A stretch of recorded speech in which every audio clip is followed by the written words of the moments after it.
hora de viajar. Y en esta ocasión, nuevamente al Chaco paraguayo.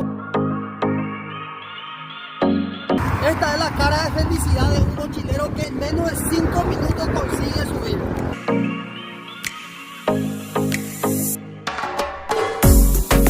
De esta forma ya nos encontramos acá en Eusebio Ayala y gente, pueden creer, es la primera vez que encontramos un vehículo que va directo al Chaco paraguayo.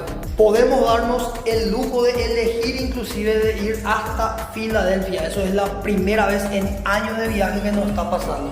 Acá ya estábamos alcanzando el nuevo puente Héroes del Chaco. Miren lo hermoso que es. Les dejo con la vista.